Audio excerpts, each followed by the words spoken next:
हविषा वरुणदेवतायो सुस्नानमध्ये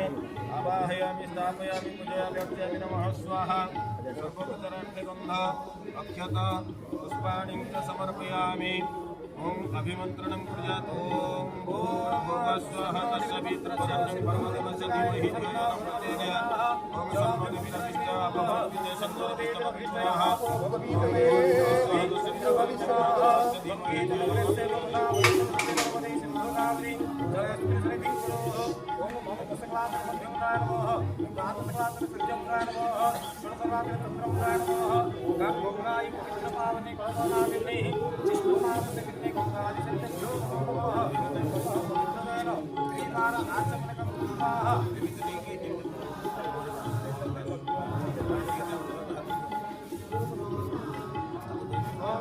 माधवाय नमः केशवाय